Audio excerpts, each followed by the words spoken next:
Market microstructure will be the first lesson where we are going to kick these things off. It is important to understand the market microstructure as it gives you a valuable insight on how markets actually operate.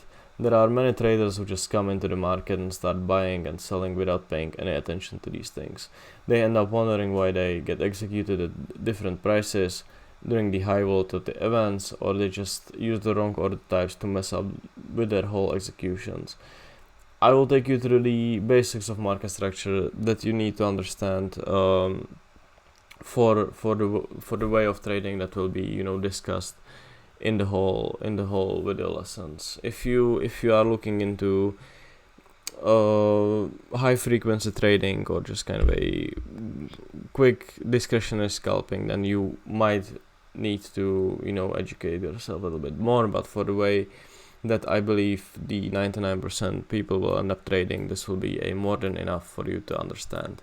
So, what is the market microstructure? Market microstructure studies the inner workings of financial markets. It covers how prices are formed, how markets operate, the traders' behavior, structure of different exchanges, commissions, and so on. If you go to an exchange and place a buy or sell order, it usually takes just a microseconds for your order to execute, which will obviously end up you being in a trade. Although all of this is very fast, it is quite a complex process for your order to get executed, and what is the most important is the fact that you need to be matched with a counterparty for your transaction.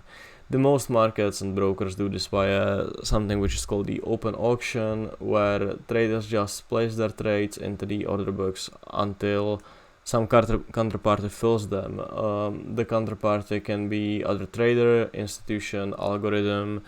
In some cases, in a spot forex with the B-book brokers, there are actually brokers by themselves, or it can be a market maker. The word market maker is often kind of thrown around as some evil entity that is running stops of retail traders on purpose, but this is not true.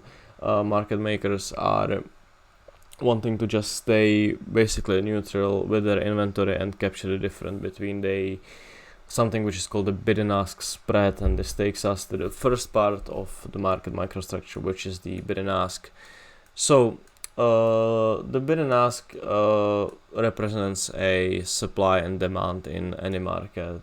In other words, bid represents the prices at which are buyers willing to buy an asset, and the ask, which is sometimes called the offer, represents prices at which are sellers willing to sell the asset. If we're going to take a look at this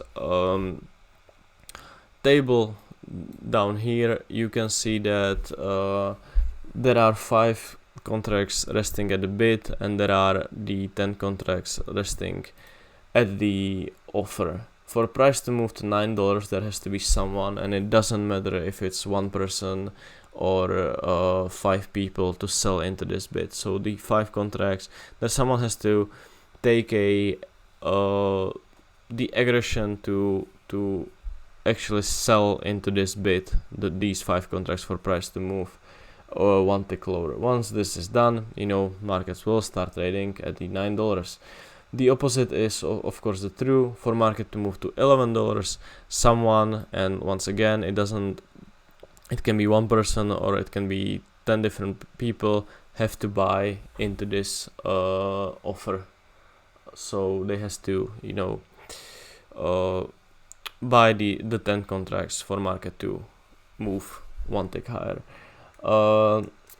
Here on the right side you can see the simple order book, which is from the Okotoke website. It's for a Bitcoin trading, and this is called, you will see names like order books, the DOM, which is depth of market, and they are essentially the same thing.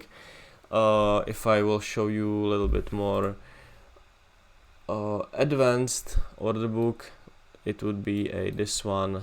Let me just give me a second, because this is you can see it right here. Let me just make it a little bit bigger.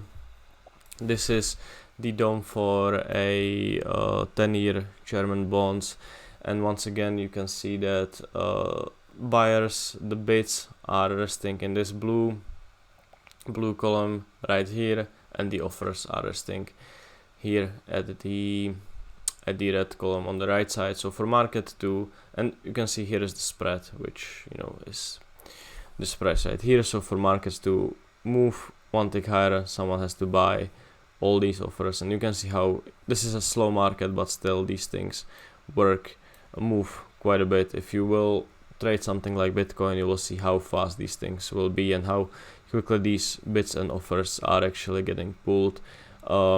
These columns right here that are actually representing the orders that are getting pulled or added to the prices. So you can see someone pulled 38 lots from here and someone added 10 lots in here. Same, obviously same as the opposite. This is often a good indicator if you see a spoofing in a market, which is spoofing is when someone is putting the orders in the order book without any intention of filling them. So if you can see some sizes getting constantly pulled, that these sellers might not be really interesting into filling these orders. The column in the middle shows the orders that are actually getting executed, and this is a volume profile. This is more advanced thing. If you don't understand it yet, it's okay. I just wanted to show you. We will cover this a little bit later on, so no worries if this is too advanced for you. Looking back into this simplified version of the order book, you can see that here, let me just use this drawing tool so it's a little bit cleaner. You can see that this 48,130 price right here is you can see it right here, and there is 0.2 BTC resting in this price. So if market has to move these 10 prices higher to 48,140, someone has to take the aggression and buy these 0.2 bitcoins. So obviously if someone, for example, would just step into the market and decide to that they want to buy, let's say 5.4 Bitcoin at the market, what the price would be, what would actually happen. You can see that this is hope my math is correct here. Yeah, if someone would just step in here and aggressively would buy 5.4 Bitcoin, the market would be immediately trading at this 48,170 price, because all these orders which are resting here would get taken away from the book, and market would jump basically $40 higher. This is why any sort of a larger players are not really using these market orders, because obviously if you are buying in this case like $250,000 worth of Bitcoin, you don't want to get even getting slipped $40-50 will cost you the money. But this is what we will kind of talk about in depth a little bit later on. So the order types, there are several ways how to get in and out of the market. The limit orders are considered to be kind of a patient approach. In crypto you pay a lower fees if you use limit orders, and you don't have to pay a spread. So like I said, limit orders are a preferred way for anyone who is trading with a bigger size. So because, for example, if you are trading the S&P 500 futures, where the spread is one tick, which is a $12.50 for this market, if you will buy a one lot and you really want to get in the market, you will kind of can kind of stomach this $12.50 in a spread. But if you trade 200 contracts, for example, you will much rather, kind of be patient instead of just wasting, $2,500. Limit orders are advertisement. Anyone can place them in the order book without actual intention of filling them. This is, like I said, called spoofing, and I will cover this in a bit later. The downside of the limit order is obviously the fact that you might not get filled. If you want to buy something that is trading at let's say, let me actually show you back in this kind of example. If you want to buy Bitcoin, somewhere around here, for example, but then there will be some aggressive buyers just stepping in the market, and market will start quickly moving higher, you might not get filled. So obviously the obvious downside of the limit order is that you can just get stuck with a position without actually being in a trade. The market orders are the opposite. There are the immediate execution. They will get you in and out instantly, and obviously you are paying a spread for it. Also, you might end up paying a bigger commissions during the higher volatility, where during the high impact news, basically the market makers and other large players pull out the orders from the books because they don't want to be exposed to uncertain events. If you end up using a market order, you can get really slipped, which means that your order will get filled at completely different price. So this is something that you need to be aware of. Overall, the rule of thumb is that you want to be using limit orders anytime you can. The more advanced platforms, which the platforms will be covered later on, will allow you to buy and sell at the best bid and offers, which means that you are automatically placing, as you can, let me show you this, so you know at least quickly what it means. If I can actually close this, just 1 second. Basically what it means that you are automatically placing the orders at these kind of a closest prices in the order book. So if you buy and sell into the best bid and the offer, you will more likely get filled. So, and you will save on spread, and you will save the money. Also, there are two more types of the stop orders. The stop orders execute the trades when market touch them, and buy stops are placed above the price and sell stops are placed below the price, which means that obviously they are used as a stop orders. Obviously if you for example market is going up, you will buy here and you will place your stop order below the market. Let me just draw this again because obviously it disappeared.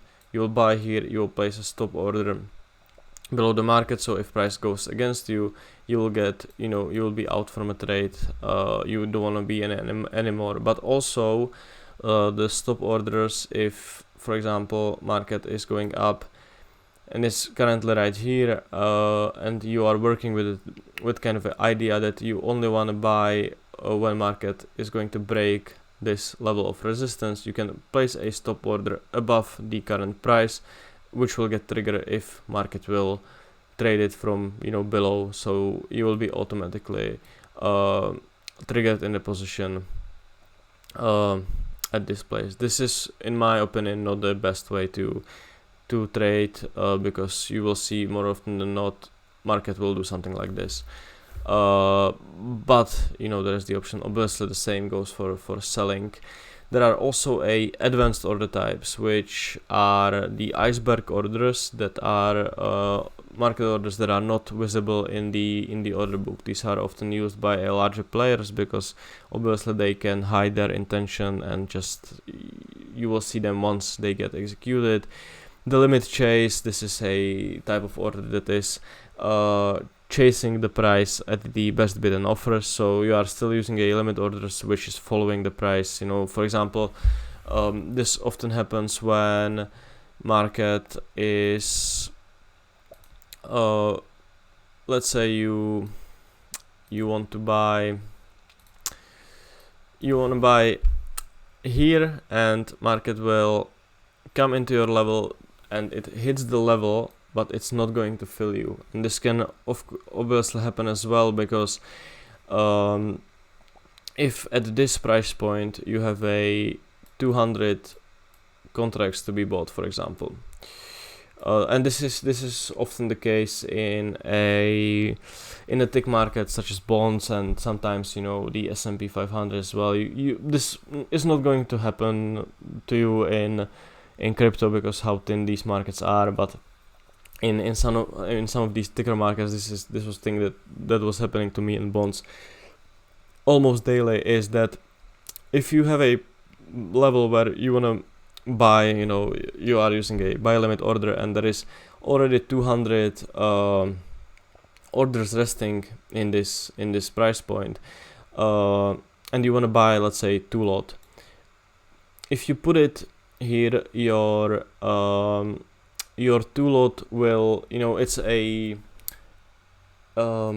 it's basically a queue, so there will be 202 lots resting there after you put your 2 lot in, but you are the last in the queue, so market can hit the level, and for example only 150 orders will get executed, and market will move higher. So this means that 72 lots will kind of stay unfilled at the level. So what something like limit chase is doing, that once the level gets hit and you didn't get filled, it will start chasing the price on the best bid and the offer usually. So this is one of the more advanced orders, and it's pretty useful if for these types of situations.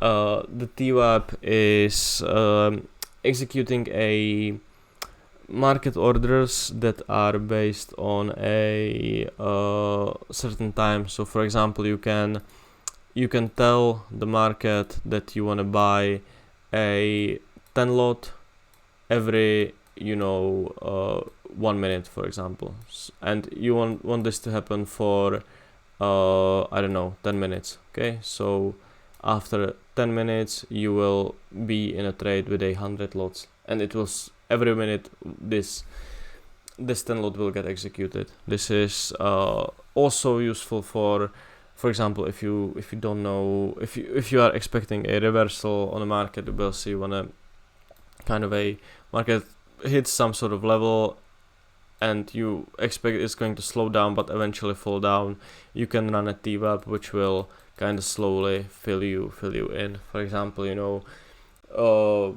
if you are trading crypto during the weekend and first thing on Monday you expect a reversal to the downside, from here, but it's Friday afternoon or Saturday morning, you can run a TWAP for 2 days, which will build up your short position, and hopefully market will sell off on Monday. This is not something I personally use, but there's a way. You can also plot a TWAP as a indicator on your chart, so you will see this kind of a average price for any given day or week. Also a lot of brokers are using in crypto it for a settlement prices, the price of a TWAP, so it can be a important level for an indicator. I will show you this a little bit later on in the videos.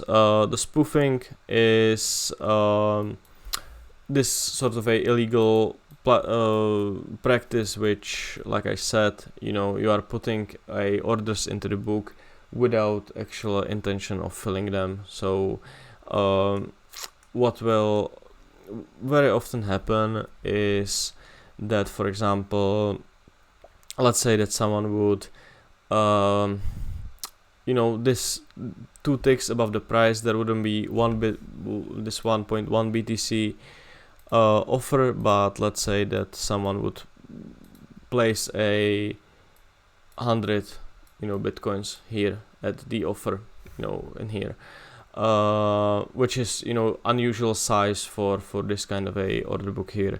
What this would cause is that people would start a kind of a panicking and selling ahead of this 100 lot. Basically, they would see this and just kind of started drawing the market down in, or just market selling in anticipation that this is the sell wall, which will cause the market to sell off. But what is usually happening with these spoofers is that they will put a 100 lot here and people will start market selling, but they will actually start populating these bits somewhere around here below the price. So they put a 20 lot here, they put a 50 lot here, just kind of a bigger size, which would be harder to fill without this basically. And once they filled the size they want to be on the buy side, they will just cancel this order here, and this whole kind of a narrative for price to go down is all of a sudden gone. People realize this is spoof and they will just start buying, and market will move down, and the person who spoofed the market is now sitting with 100 lots or more on the bid. So this is how basically spoofing works. And there is a book called Flash Crash, which I'm sure most of you know, and if you don't, it's a really good read, so you might want to pick that up. So market participants, it's important to understand who you are trading against. People in crypto always talk about whales, but they don't really understand how these kind of entities operate. You can separate market participants basically into 4 groups, and they differ based on the market. Okay, it's not the same entities go into the same markets with the same intentions, but to have any kind of a general overview, at least we'll just go with it. So you have a retail traders and speculators. These are discretionary traders usually, or they can also be systematic, but they trade directionally and want to profit on a long or short market fluctuations basically. Also in this category is some kind of a proprietary trading firms or a hedge funds basically, that still just kind of a speculate on the price movements in the future. Some of these are then running some unusual strategies like a carry trades, which is trading the spot and the futures contract, which I will also cover a little bit later on. Like I said, the cash and carry is basically the shorting the futures with a higher premium while buying a spot for the same coin and capturing the premium that will go in parity with a spot at the expiration. If this is for crypto and forex, the carry trade means that you are using a currency with a lower interest rate for buying a currency with a higher interest rates. These nuances is not so important, but it's good to know. The investment funds then kind of stick to a long-term game and trade the variety of assets to diversify their exposure. A lot of time they are just using markets for hedging purposes.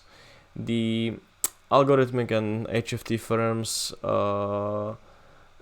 these are kind of interesting due to the fact that how big of the portion of market they take now. Especially the HFT firms make a large chunk of intraday volumes across all the markets. So understanding where these algos initiate their trades can be actually beneficial for your kind of a personal trading as well, and I will show you this in a second. And the last on the list are just banks and commercials. These are mostly in forex, for example. And in forex you have this interbank market, which consists of all large banks, and they determine the exchange rates based on a supply and demand. Commercials then operate in futures mostly, but they can do it in any market. The example of kind of a commercials in futures market would be something like a Starbucks that is going to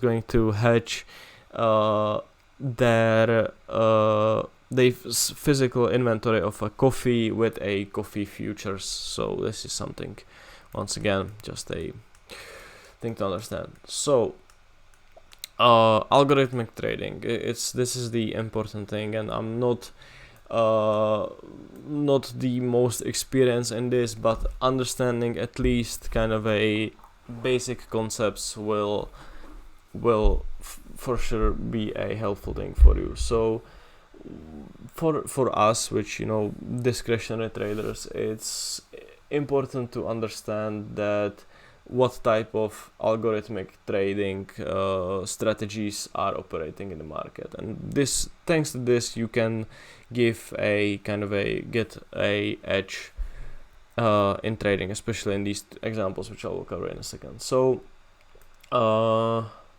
most people are scared of algorithms because they think they are better and more sophisticated, emotionless, so on and so forth, which for a high frequency trading firms and algorithms, this is true. There is no reason for you to kind of compete in that field, because obviously you will not stand a chance. So there are quicker, they have better transaction costs, and so on and so forth, but these operate on really the lowest time frames, so it's not going to be too much of a concern for you. For more a intraday and kind of swing trading, which will be focused here, we will take a look at more of a simple algorithms. So there are basically two types of algorithms that operate in the markets. The first ones are the delta neutral systems, which means that you don't have a directional exposure to the underlying asset, but you make money capturing spreads, doing the arbitrage, doing the carry trades, and so on. So one of the delta neutral strategies is market making. As I said, this has quite a bad reputation of being this kind of a evil entity in the market, but this is not actually true. This goal of a market maker is literally a make a market. They provide a liquidity for both sides, and their goal is to just capture a spread between those prices. Without market makers, you would have to find someone else to willing take the other side of your trade, which can be obviously an issue in some thin markets, especially in crypto and so on and so forth. So in this slide you can kind of see a simplest situation of a market maker. This is obviously the ideal way, which is not often the true, but the market maker, you have a $11 at the offer, $9 at the bid, and what market maker is doing, he will sell the one contract here, then it will buy it back here, and he's just capturing this kind of a spread between those prices. Obviously this is a kind of a unrealistic thing, because markets rarely trade simple like this. Markets are moving up and down. So for example, if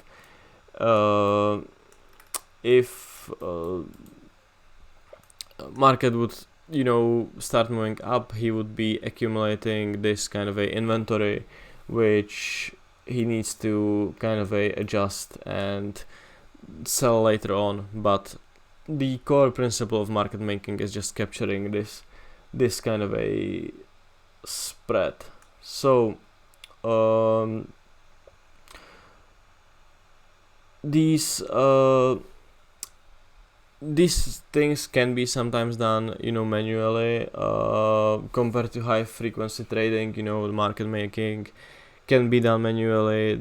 Other delta neutral strategies can be, executed manually, but you need to understand how competitive these things are, especially kind of a arbitrage in crypto, which is obviously profiting on the mispricing of assets at the different exchanges. These things will get quickly noticed by algorithms. So if you want to do these things manually, then you might have a little bit of a hard time to do it. So but you can still take a look into it. You might find something useful for yourself. And there are also a more of a simpler algorithms that are directional, and although obviously they have an edge in this sense, they are emotionless.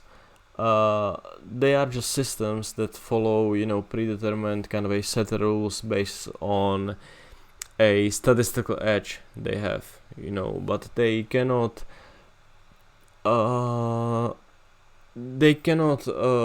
adapt to changing market conditions quickly, because obviously their edge is in this statistical long run of taking thousands of trades, for example. But every trade can be a little bit different. So obviously this is the same for a retail traders, but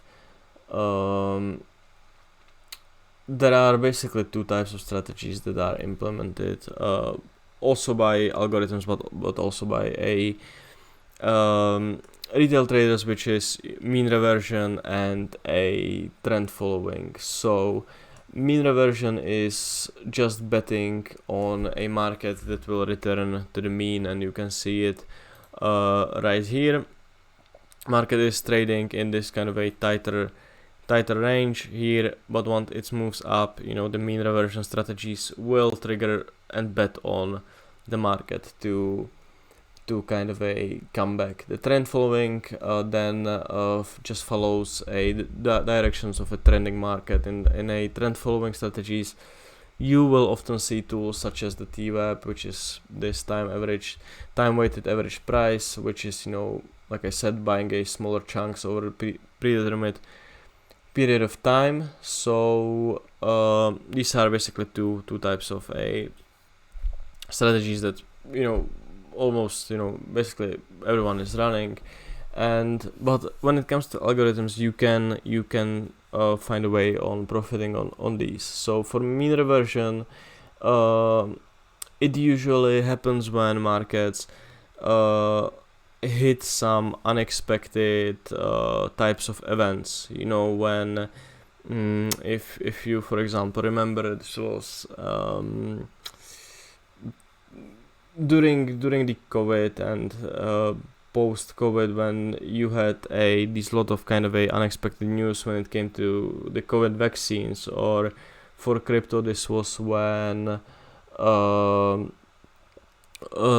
for example, when Elon Musk announced that Tesla bought Bitcoin, these things will obviously skyrocket the prices to the one way or another, and the mean reversion algorithms cannot adapt quickly enough to these new pieces of information, so they will trigger the mean reversion trade, but market will just continue to go up, which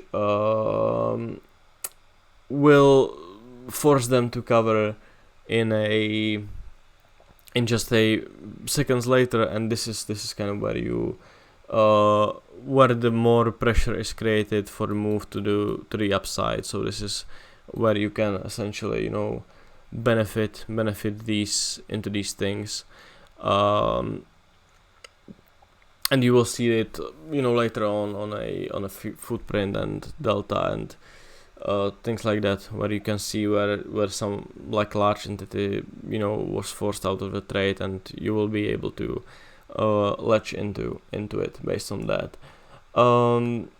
when it comes to trend following, you will often see this pattern, which I will talk much more later on. This kind of a slow grind up in the market. This is called a compression, and this is caused by the TWAP, and just everyone is just buying. But what is happening is also there is a large accumulation of stop orders below these kind of a higher lows, which market really is doing this. It's just grinding up. Everyone is getting long. All the algos, and also all the traders are just accumulating these stops into below these kind of higher lows, and especially the algorithms will kind of track them automatically. And once market reach out any kind of a significant level, which these algos cannot really determine easily, you will just get these quick kind of a flushes throughout the whole compression, which will give you the opportunity for a trade. So that's about it. I will talk about this a little bit later on. I just wanted to kind of demonstrate how you can profit on these kind of a systematic systems where you will have these different kind of a opportunities and in these conditions. So the last thing I want to talk about are the exchange types, and there are a lot of markets you can trade, and you can separate them two parts, which are the centralized and decentralized exchanges. For the type of trading that I cover in these videos, you want to stick to trading at centralized market. Ideally futures that will be used in all examples going forward. For those that are trading crypto, this can look a little bit confusing, because there are also kind of a decentralized exchanges in crypto, such as Didex, for example. But what I mean by this is that the centralized exchange will have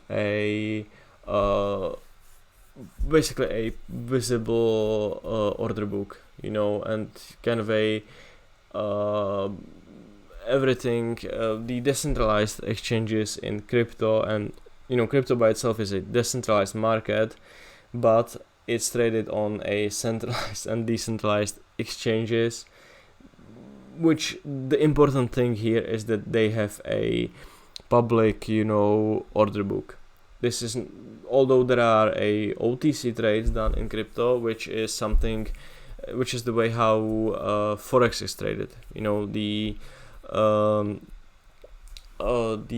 forex and CFDs are traded over the counter, which is OTC. So you don't see the volumes, you don't see the orders coming in and out. You just kind of this is not a transparent way to run a market, which is fine. There are basically two types of brokers in forex. There are A book and B book brokers. A book brokers have a liquidity providers that are executing basically and providing a liquidity, and traders are taking this ECN model basically, where they are just trading at throughout these liquidity providers. And there is also a B book model, which means that brokers are opening the counterparty of a trades for their clients, which is not a best thing to do. Best situation you want to be, because obviously brokers can then widen the spreads during lower liquidity and stuff like that. So it's not really a best way to do it. But there is a lot of brokers in forex